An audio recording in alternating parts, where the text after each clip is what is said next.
Hey, what's up everybody? It's Brian here from neverhandover.blogspot.com. It's about a quarter till 4 in the morning. Get ready to do a review of the third episode of ROH from April 4th, 2009 on HDNet. Now this is my second take of the video. Like I said, it's almost 4 in the morning on the hills of WrestleMania. Not to here to talk to you though about the festivities in Houston. Things like a 25-woman battle royal. And will he, won't he, Mickey Rourke situation.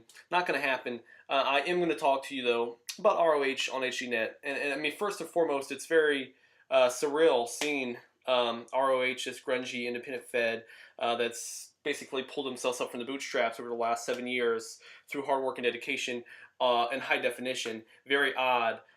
Certain things like the new horror, Sami Callihan, should not be seen in high def, but whatever. This episode started off with Sterling James Keenan from the UK independent scene against Eric Stevens. Eric Stevens, I like the dude. He can take a lot of punishment, has a decent power game. The faux hawk is pretty lame.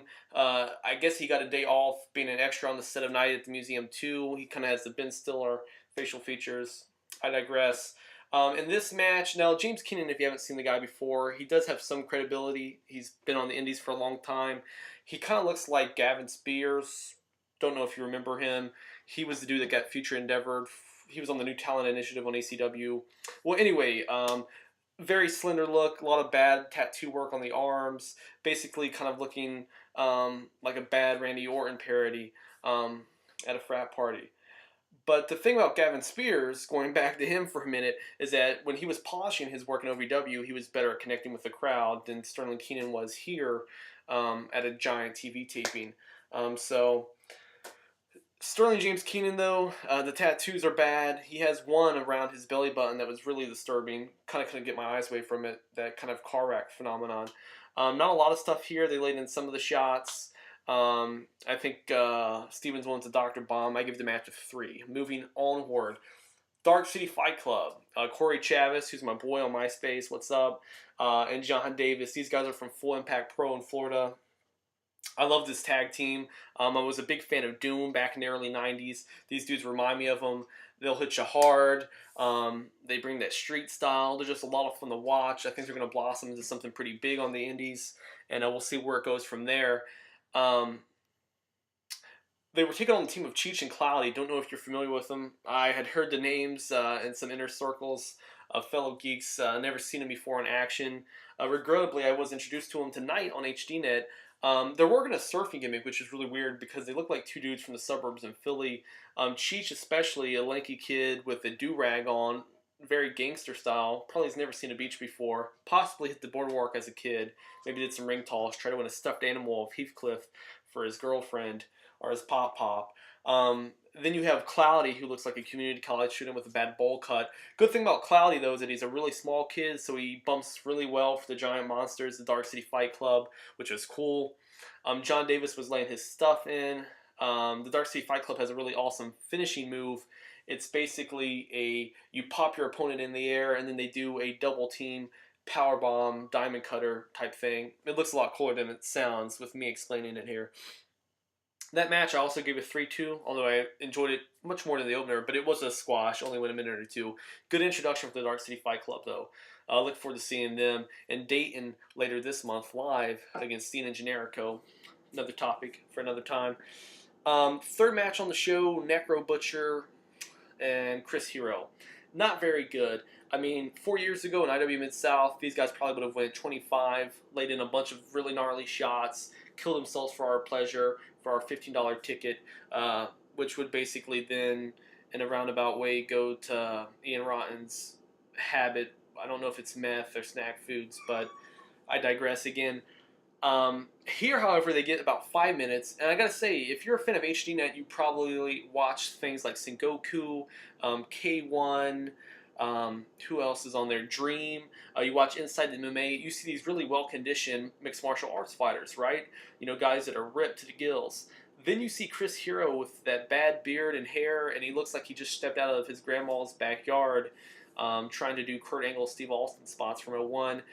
Just, it doesn't appeal visually to the rest of the network. So definitely you don't want to market your company on the faces of guys like Chris Hero or the Necro Butcher for that matter. But Necro's getting a lot of pub from, you know, Mickey Rourke and, excuse me again, the big film The Wrestler, which made a lot of waves in Hollywood last year. So I mean, this was his big debut on the ROH program, which was cool. Surprisingly, he didn't win the match. Chris Hero did get the victory. Didn't go very long. Not a lot of really great shots to speak of. Maybe a stomp here or there or an elbow.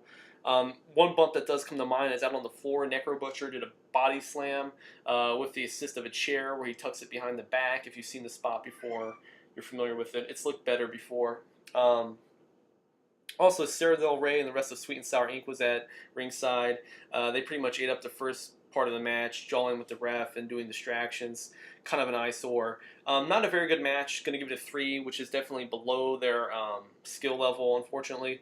But, you know, we got what we got. Leading us to the main event, Austin Aries versus Bryan Danielson. Bryan Danielson, arguably, well, hell, I would say most definitely the star of the company, finally getting a shot on their TV show 3 episodes in. I would have probably made this the main event of the first show because it was the best match by far on HDNet for ROH. I'd say the only one that ranks close would be the Jay Briscoe, Nigel McGuinness main event from the second week. This match, you know, again, comparably, you're not going to rank it as high as you would some of their matches on actual ROH shows where they've gotten a lot more time to flesh out a more developed story. But for what it was pretty good. I'm actually going to give it a 6. That might be a bit of a extra bonus point in there for pity. But, I mean, for being on relatively free TV, this is really good wrestling. They got about 20 minutes. Danielson was busting out a lot of submissions. Apparently, according to Dave Prazak, he is working now at Team Couture, learning some mixed martial arts submissions. I can't validate this. I don't know if it's fact or fiction. Either way, it's pretty cool. I mean, I'd love to see him beat Junie Browning down or do a light sparring session with Tyson Griffin. And I mean, even if it's not true, it's still good fluff material because, like I said, HDNet is known for its MMA programming. In this match, he broke out a cross arm breaker, and he actually got the victory with a triangle choke, which looked really well executed. So again, appealing to the MMA crowd. It's cool, and it also was a really nice, logical finish to this match. They kind of worked the storyline where both guys know each other so well, which is obviously true if you're familiar with the product.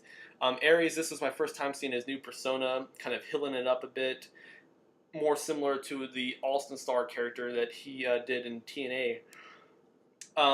Which is good, I think, because Aries was kind of getting lost in the shuffle. He was doing the thing, will he, won't he, with Age of the Fall, Tyler Black, Jimmy Jacobs. All those dudes look the same, about 5 foot, bad black clothing.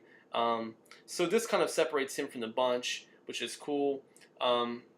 Good stuff all around. Not much more to say than that about the main event. Definitely see the match if you can. Download it.